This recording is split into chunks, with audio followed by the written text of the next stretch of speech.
برای بچه چطورین؟ امیدوارم که حالتون خیلی خوب باشه. امروز میخوایم که یک موزیک پاپ ملایم‌تر، طبق روال همیشه مرحله مرحله میریم جلو و تمام نکاتی که لازمه بدونید رو بهتون میگم تا اصول تنظیم یک موزیک پاپ توی این سبک قشنگ دستتون بیاد. خیلی خوب، من اینجا اومدم یه سری از پرکاشنا و حالا درامزایی که معمولا توی این سبکا خودم استفاده میکنم و از قبل آوردم. چیزایی که قبل از اینکه شروع بکنیم مهمن، یکی اینه که بدونیم میخوایم چی تنظیم بکنیم که من تا حد زیادی الان میدونم. یکی تمپو 130 اوکیه، حالا میتونیم یکم کمترش کنیم، 120 بذاریم چون میخوام که خیلی ریتمش تند نباشه. گاممون که حالا جلوتر گاممون رو هم انتخاب میکنیم.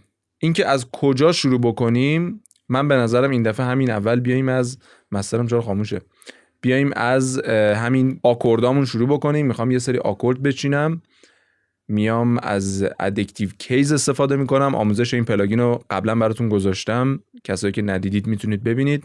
خیلی خیلی پیانو خفنیه و خیلی صداهای باحالی داره. الان من میخوام بیام از اینو بیاریم ببینیم چی میگه.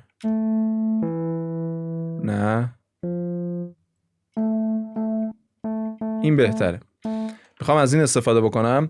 بریم اول، میخوام آکوردامونو در بیاریم که حس کار در بیاد دیگه. بیس کار همینجاه. از همین الان خیلی مهمه که شما حسی که میخواید انتقال بدید و از اینجا شروع میشه، یعنی همش همینه. فکر نکنید تو ریتم و تمپو اینا شما بله تاثیر داره، ولی اصل کار سیکل آکوردتونه، آکوردایی که پشت سر هم میذارید چه حسی رو انتقال بده. من میخوام برم توی گام مینور اول از همه و بعدش هم بچه‌ها تو اف ال استودیو، اونایی که قبلا اینجا هلپ داشتیم فکر کنم، الان دیگه رفته تو ویو. میایید اینجا توی اسکیل هایلایت، اینجا میتونید گامتون رو انتخاب بکنید. میرم توی مینور و با کلیک راست که بزنید اینطوری سلکت میشه. نوتمون هم همین سی باشه، نوت اصلیمون. سی مینور گام احساسی تریه. کلا گام های مینور یه کمی گرفته ترن نسبت به ماژور دیگه، اینو فکر کنم همتون میدونید. اولین آکورد رو همین مینور میذارم، یکم ولوسیتیش زیاده، من کم میکنم. بعد از این ممکنه بگید همین اول برای چی دو گذاشتی؟ چون گاممون دو مینوره. معمولا آکورد اول آکورد گام میذاریم، یعنی الان که من روی دو مینور گامم میام آکورد اولو هم دو مینور میذارم. خب آکورد بعدی بعد ببینیم که چی خوب در میاد. من احساس میکنم که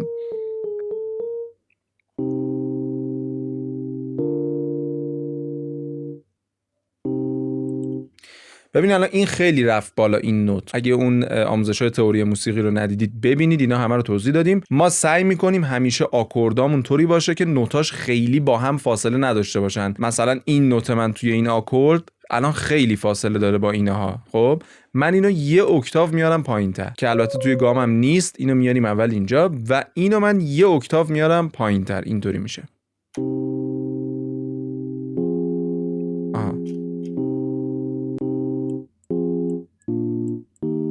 خوبه. این مثلا میشه سیکل آکورد اولیمون. چیزی که الان دارم میذارم یه چیز بیسیکه، اصلا هنوز این خیلی کار داره. اینو الان ما تبدیل میکنیم به یه چیز خیلی خفن، قرار نیست انقدر ساده باشه. ببینید الان من سیکل آکوردم خیلی کوچیکه، 4 تا آکورد بیشتر نداره. خب میخوام اینو یکم طولانی تر کنم، یعنی بکنمش 8 تا آکورد. توی موزیک های پاپ میطلبه، یعنی موزیک های پاپ سیکل آکوردهای خیلی طولانی تر دارن. پاپ ایرانی رو میگم. و حالا شاید تو موزیکای غربی شما ببینید که حتی بعضی موزیکا با 2 تا آکورد از اول تا آخر داره موزیکو پیش میبره. واسه همین ما الان تو این قالبی که الان هستیم احساس میکنم که اگر اینو تا اینجا ادامه بدیم، یعنی 8 تا آکوردش بکنیم، خیلی بهتر میشه. ببین من الان ریتمش اومده تو ذهنم. خب ببین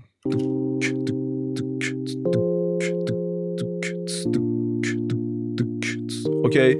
ممکنه شما اول ریتمو بچینید، هیچ اشکالی نداره. ممکنه شما اول گیتارشو بذارید، هیچ اشکالی نداره. ممکنه شما اول بخونید، بعد رو اون چیزی که خوندید بخواید آکورد بذارید یا ریتم بچینید، هیچ اشکالی نداره. الان من از آکوردا شروع کردم چون احساس میکنم همیشه آکوردا رو که میذارم بهتر پیش میبرم موزیکو. حالا ما اینها رو گذاشتیم، میخوام برم فاصله هفتم این آکوردامو بذارم. مثلا اینجا فاصله هفتممون میشه A D S. ببین چقدر بهتر شد. ولی اینو میخوام بیارم پایین یا اینو. خب آقا این شد سیکل آکورد نهایی ما. من بیشتر از این در مورد اینا توضیح نمیدم. اینا رو کلی البته جابجا کردم، این نوتا و اینهاشو. ویدیو تئوری موسیقی رو اگه ندیدید حتما ببینید، خیلی خیلی میتونه کمکتون بکنه. خب ببینیم چی زدیم.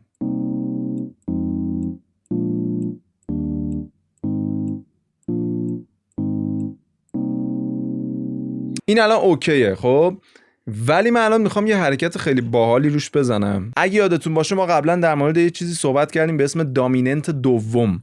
دامیننت دوم چی بود؟ روش ساختنش. ببین الان جادو میکنه. من میام اینجا به آکورد بعدیم نگاه میکنم. آکورد بعدیم میشه این، یعنی F مینور. میام از نوت پایم یعنی F فاصله پنجم 1 2 3 4 5 میشه این. یه نوت میذارم. بعد آکورد ماژور میسازم از این. یعنی چی؟ آکورد دیگه مهم نیست که توی گام هست یا نه. آکورد ماژور میسازی. آکورد ماژور هم فرمولش چی بود؟ نیم 1 1 و نیم 2 نیم 1 1 و نیم. این شد آکورد ماژور. حالا من میخوام این نوتشو هم بذارم. ببین چی شد. یا اصلا اینو یکی ببریم بالا. این نوت بیسمونم البته اومد خیلی پایین، ولش کن. خب نه خیلی باحال نبود. من میام این نوتو هم میذارم. دیدی چی شد؟ خیلی خفن شد. حالا میام همین کار رو روی این آکوردم هم میکنم. ببین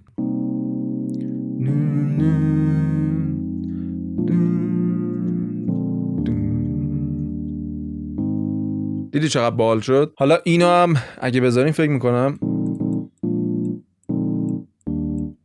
بهتر بشه. خب این یک حرکت خیلی باحاله که شما میتونید باهاش آکورداتون رو خیلی جذاب‌تر بکنید. اینا همه رو من داخل اون ویدیوهای تئوری موسیقی گفتم، اما حالا الانم دوباره داریم توضیح میدیم. اگه میخواید کاملتر یاد بگیرید ویدیوهای تئوری موسیقی رو ببینید. حالا میخوام بیام اینجا، نمیخوام دیگه خیلی تون این آکوردهای عوض بشه. میام اینجا هم همین کارو میکنم، ولی این دفعه دیگه باید از نوت سی شروع کنیم. 1 2 3 4 5 میذاریم. 1 نیم 1 1 و نیم 2 نیم 1 1 و نیم. این نوت بیس هم میارم پایین تر و اینجا مثلا اینو هم میذارم. حالا از این یکی اینجا هم میذارم. ببینیم چی میشه.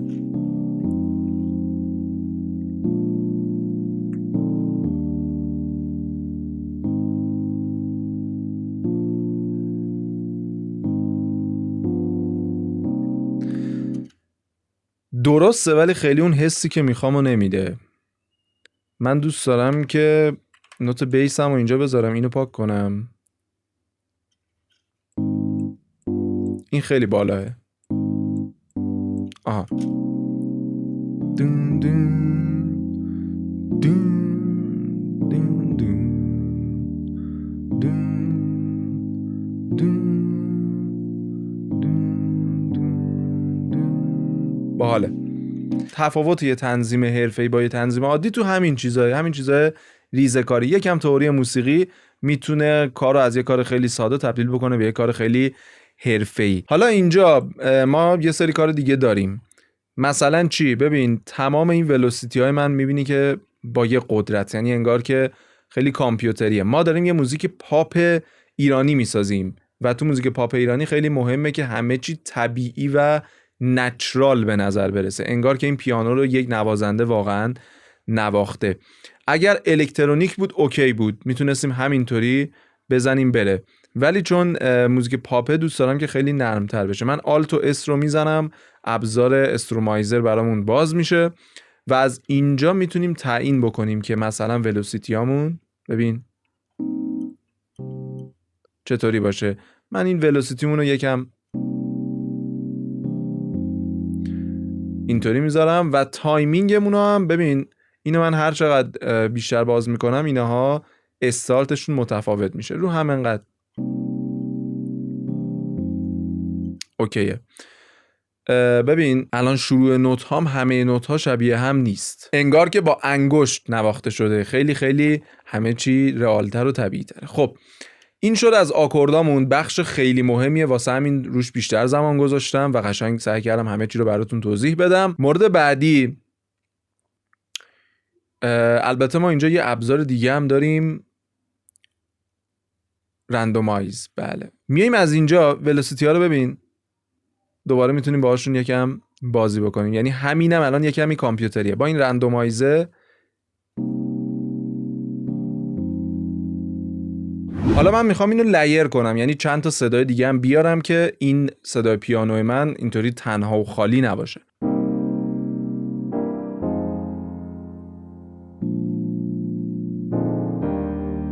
اوکی، من یکم ولوم اینو کمتر میکنم، ولوم اینو هم یکم میارم پایین‌تر.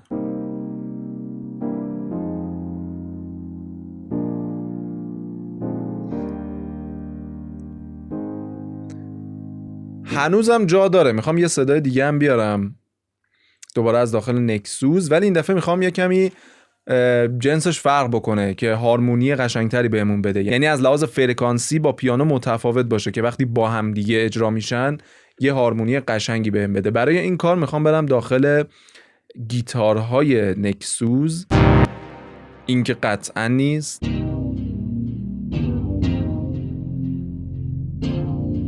این خوبه. یه نکته اینجا میخوام بهتون بگم که خیلی مهمه، اونم اینه که من برای ساختن هر کدوم از این ویدیوها سرویس میشم، مخصوصا ویدیوهایی که اینطوری لایو، یعنی میخوام همین لحظه یه پروژه رو تنظیم بکنم. شاید ویدیویی که شما میبینید 40 دقیقه، 45 دقیقه، 50 دقیقه باشه چون ادیت شده، ولی ویدیویی که من رکورد میکنم 1.5 ساعت، 2 ساعت حتی شاید بشه. خواهشی که ازتون دارم اینه که حمایت کنید ویدیو رو، اگه دوست داشتید تا اینجا یه لایک بزنید، یه کامنت انگلیسی هم برام بذارید و حسابتون هم چک بکنید که نپریده باشه. دمتون گرم. بریم ادامه تنظیم ببینیم که چی کار میکنیم. در حال حاضر به نظرم اینها از لحاظ لیر بندی و اینا فعلا اوکیه، حالا بعداً میتونیم بهش لایه‌های دیگه هم اضافه بکنیم. میخوام برم سراغ ریتممون، یه ریتمی که خیلی رایجه توی موزیکای پاپ و الان از اون وقتی توی ذهنمه و الان میخوام اینجا بچینمش. این ریتمه، ببین اگه ما اینو 4 تا باز بکنیم اینطوریه که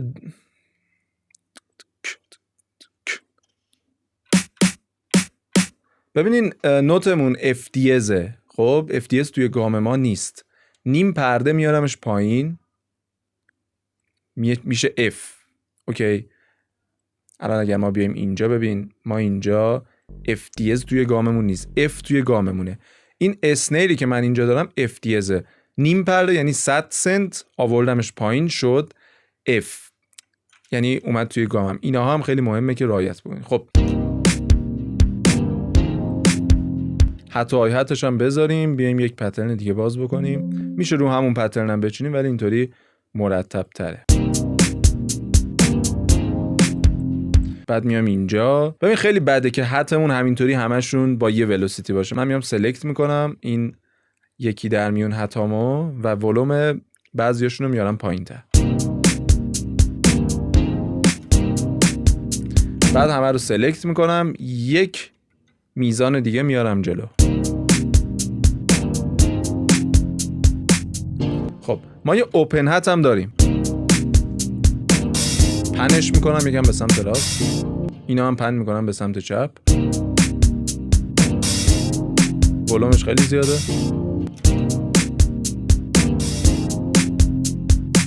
الان خیلی همه چی مسخره به نظر میاد چون نه میکس شده، نه ملودی داریم، نه صداها با هم دیگه هماهنگن، لول بندی نشدن، اینا همه جلوتر هی بهتر میشه. خب ببین این اسنیلمون رو ما میتونیم اینجا بیایم لیر بکنیم، الان خیلی داره صدای بهتری میده. اینو یکم خب میخوام اسنیلم یکی در میون بهش یک دونه صدا اضافه بکنم. ببین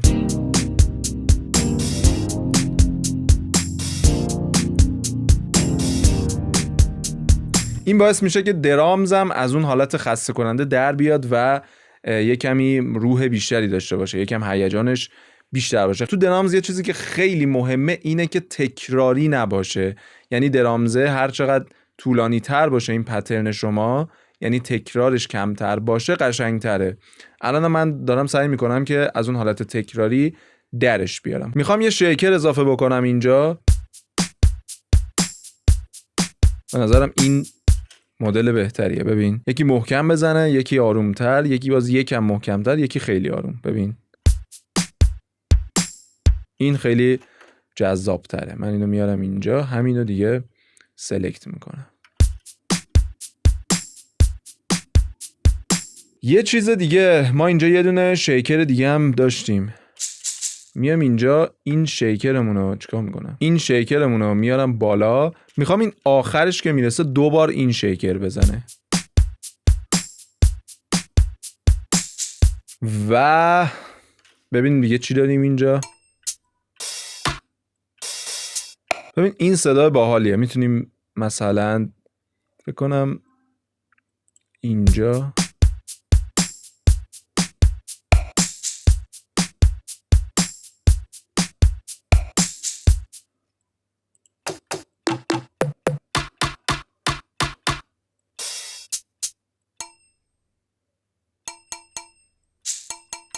اینو هم میتونیم استفاده کنیم. کجا؟ مثلا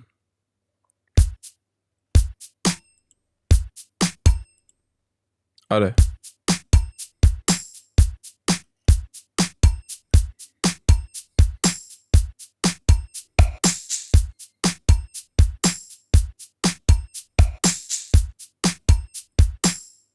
با هم بریم.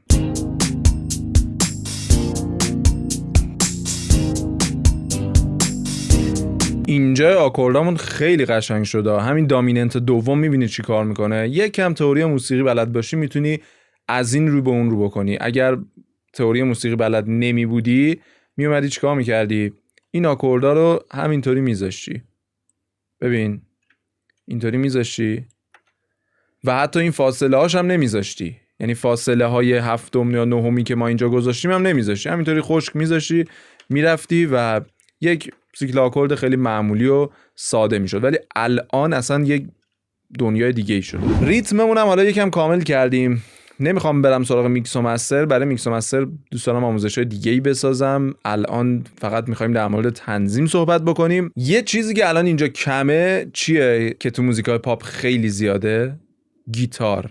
میخوام گیتار بیارم. این دفعه نمیخوام بیام از آمپل ساوند استفاده بکنم. تو آموزش‌های قبلی خیلی از آمپل استفاده کردیم. میخوام یک حرکت دیگه‌ای که میشه استفاده کرد و خیلی خیلی باحاله بهتون بگم. اونم استفاده از سمپل های گیتاره، یعنی لوپ شده، گیتارهایی که رکورد شده و لوپ شده. خیلی خیلی میتونه کوالیتی خوب و حالا VST هم نیست، سبک راحت اجرا میشه. کلا خیلی مزیت‌های زیادی داره. الان میخوایم بریم سراغ اینها. برای تنوع اینها رو میتونید توی سمپل پک‌های مختلف داشته باشید. من از ونجنس استفاده میکنم و توی ونجنس فکر میکنم که اینجا باشه. ببین آکوردا رو نوشته روبروش. خیلی خیلی ایزی شما میتونید از اینا استفاده بکنید. آکورد اول ما چی بود؟ سی مینور یا دو مینور. من اینو میگیرم میکشم میارم اینجا. ولی وقتی میاریم باید چند تا کار رو انجام بدیم. یکی تمپوشه. ببین تمپوی این گیتاری که من آوردم 128 ولی تمپوی پروژه من 120. باید اینو فیت بکنم با پروژم. خیلی خیلی راحته. احتمالاً خیلیاتونم بلد باشید. بغل این لوپ گیتارم کلیک میکنم و فیت تو تمپو اینو میزنم. ببین فیت شد. و مورد بعدی ولومشه که خیلی خیلی زیاده. من اینو میذارم مثلا روی این حدود. فکر میکنم ببین این حت و های حت خیلی رو مخمه. من بیام اینها رو یک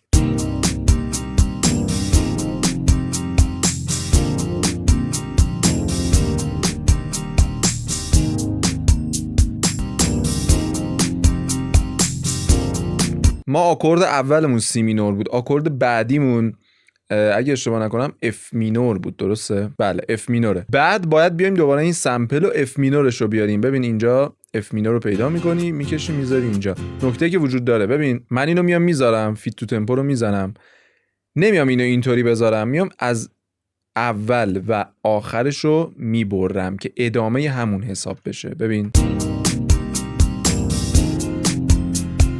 همینطوری میریم جلو. دیگه من اینو کاملش میکنم تو ادیت میبرم که خیلی زمان نبره.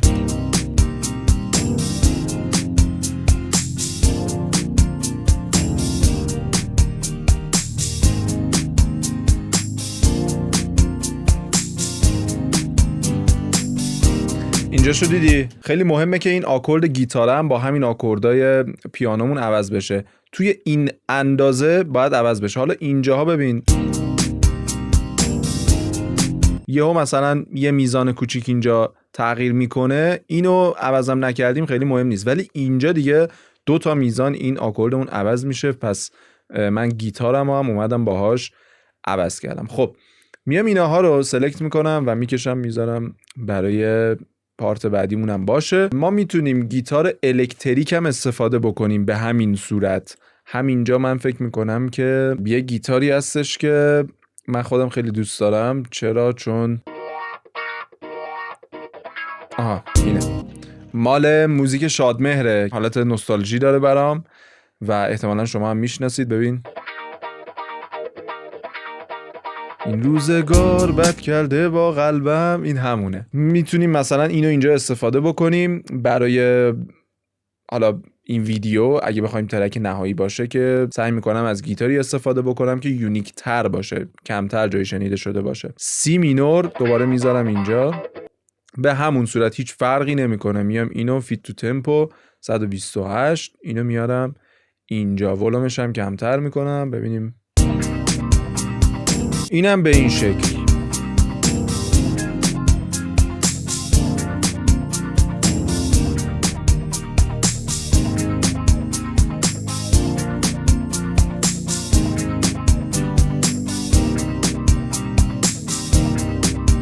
اینم یه روشی برای گیتار گذاشتن بود که من بعضی وقتا استفاده میکنم. گفتم این دفعه از این روش بریم که به شما هم یاد بدم. خب میخوام بهش بیس اضافه بکنم. جای بیسمون اینجا خالیه، ولی قبلش این پیانوهای ما ببین اینا خیلی صدای کثیفی دارن میدن. یعنی درسته ما نمیخوایم الان میکس و مستر انجام بدیم، ولی حتی قابل شنیدن نیست، خیلی بده. واسه همین من اینها رو میام اینجا، مثلا این گیتاره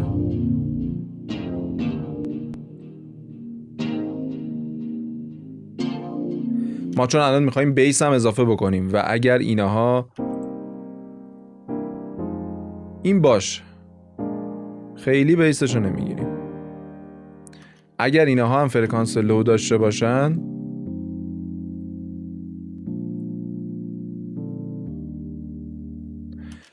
با بیسمون خیلی قاطی میشه. برای بیس چیدن خب ما به سبک‌های مختلفی میتونیم الان بیس رو بچینیم، یعنی ریتم‌های مختلفی میتونیم براش در نظر بگیریم، ولی چیزی که من الان احساس میکنم به این پروژه به این کار میخوره اینه که بیس خیلی جدا از ریتممون بازی نکنه. یعنی هی خودشو نخواد نشون بده، هی تو گوش شنیده نشه، خیلی تاثیرگذار باشه بیشتر. برای اینکه اینطوری باشه باید هم ریتم باشه با مثلا گیتارمون.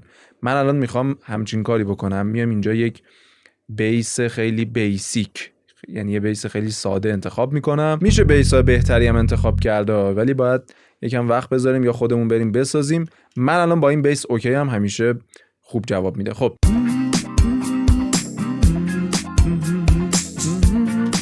اوکی، ببین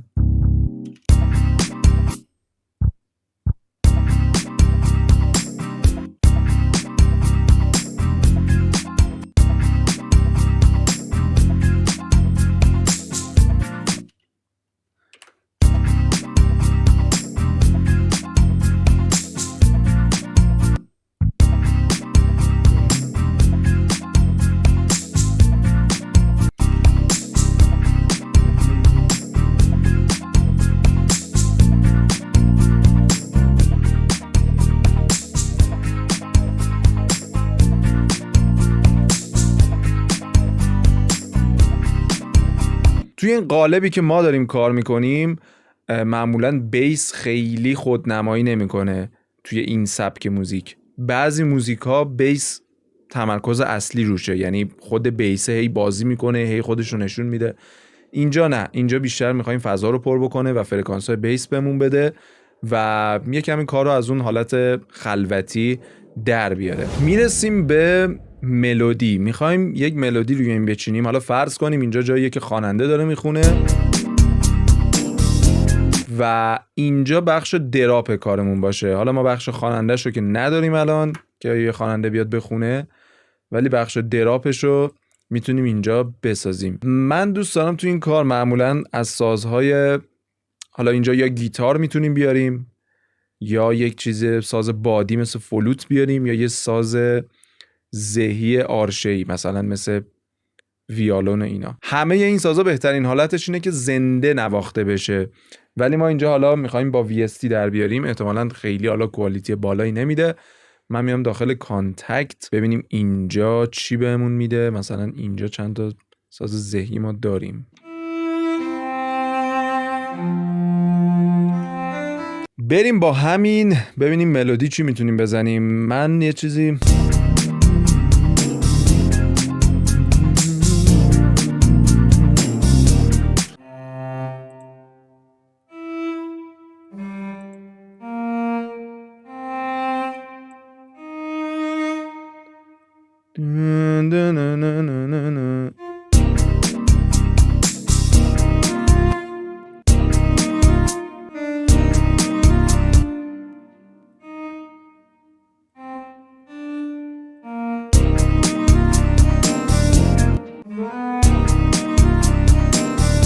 خب آقا این ملودی اصلیمون. من اومدم بعضی جاهاشو به حساب یه تکنیکی زدم، یه تکنیکی که از قدیم استفاده میکنیم، اونم اینه. یه نوت کوچیک میذاریم، ببین یکم حس زنده بودن بیشتر میده، ولی در کل ساز باید اینطور سازا مخصوصا حالا پیانو رو میشه یه جوری با VST خوب درش آورد، ولی سازای زهی، سازای بادی، اینها حتما باید نوازنده باشه. ولی بازم حالا برای الان این خوبه. ببینیم چی شد، چی زدیم.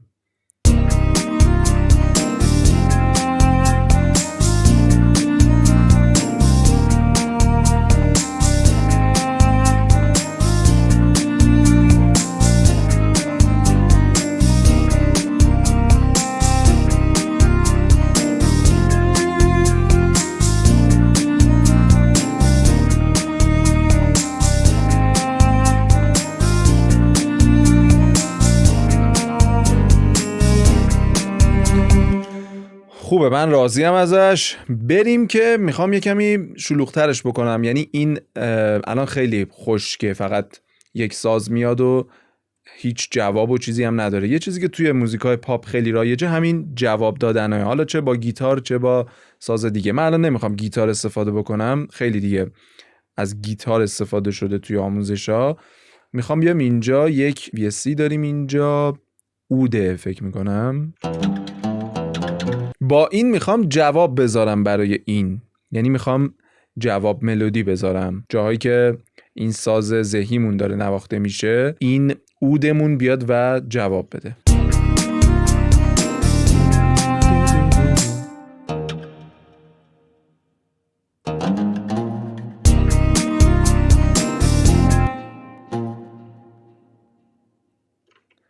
چه بیجونه.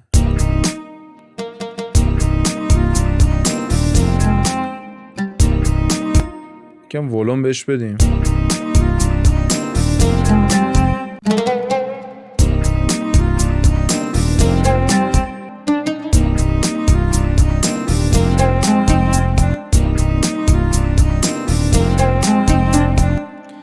اینجا هم میتونیم از این تکنیک استفاده بکنیم، خیلی هم بهتر جواب میده. ببین مثلا ما بیایم اینو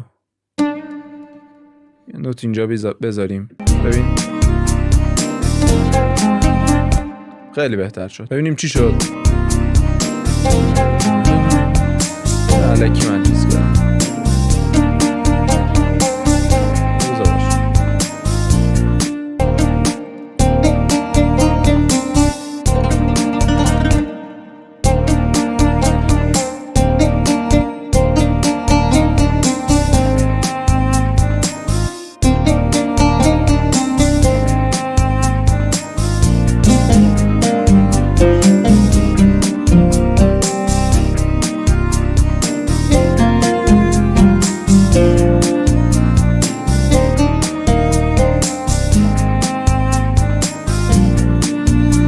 اوکیه.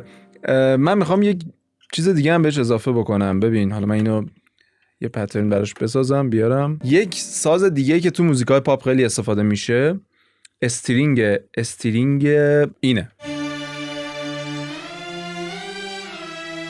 از اینم میخوام استفاده بکنم. کجا؟ باز دوباره تو جواب. مثلا اگر ما بیایم اینجا،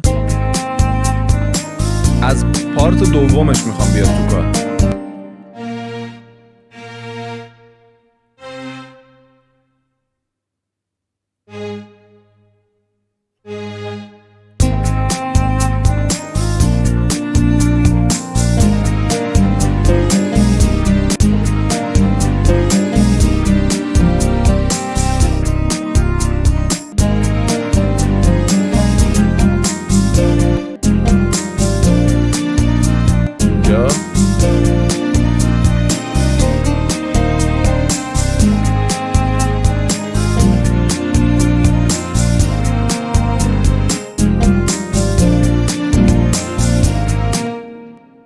اینجا با ساز اصلیمون هماهنگ شه.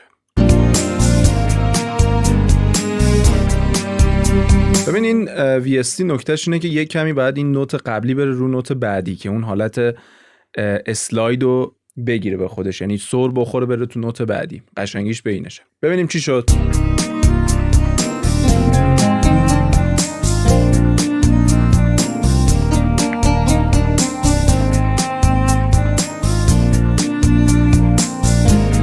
ساز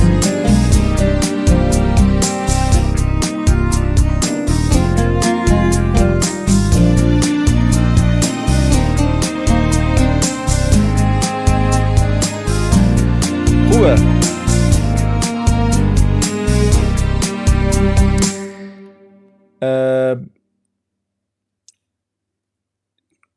یه چیزی الان کم داره. اگه گفتی چی کم داره؟ پاساژ کم داره، چند تا کرش کم داره و از اینطور چیزا. این خوبه.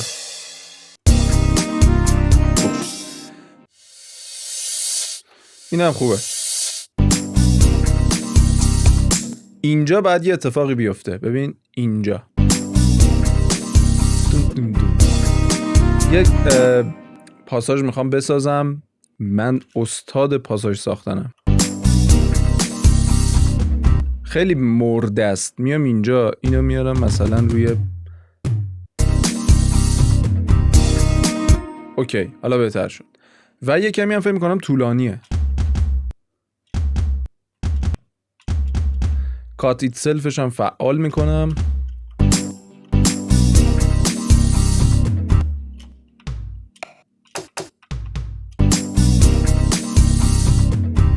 خب میخوام با این تامایی که گذاشتم، این سه تا تام، پرکاشن هم بیاد.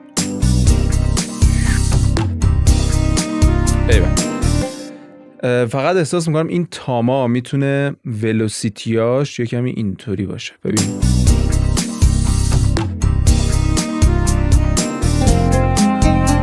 اینجا هم میتونه داشته باشه. اینجاش میخوام یکم فیلش، یعنی همون پاساژش یکمی چیزتر باشه، از صداهای خود درامز اصلیم استفاده کنم. مثلا از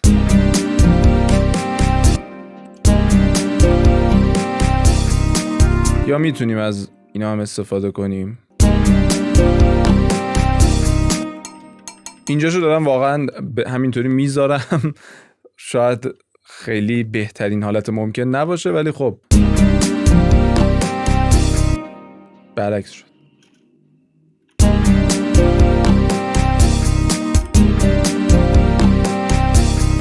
خوبه. اوکی فعلا تنظیمش میکس و مستر میخواد که میکس و مسترش اگه بخوایم الان انجام بدیم خیلی تایم ویدیو زیاد میشه. الان فکر کنم 1 ساعت شده حدوداً و نمیشه. حالا مگه من دوربین رو قطع میکنم دوباره میگیرم دیگه.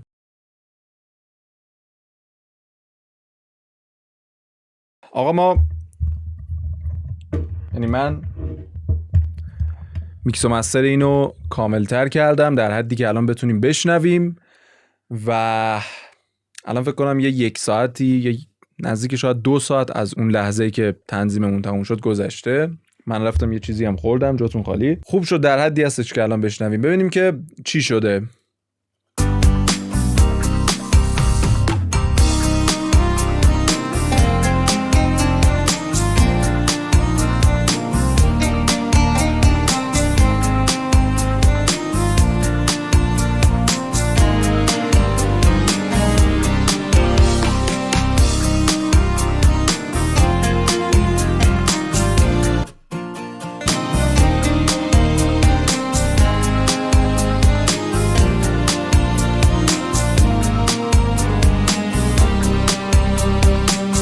امیدوارم که چیزای زیادی بهتون یاد داده باشم توی این آموزش. سعی کردم نکاتی رو بهتون بگم که حدس میزنم شما توی تنظیماتون شاید رعایت نکنید و همون نکات ریز باعث میشه که شما تنظیماتون تبدیل بشه به یه تنظیم مبتدی.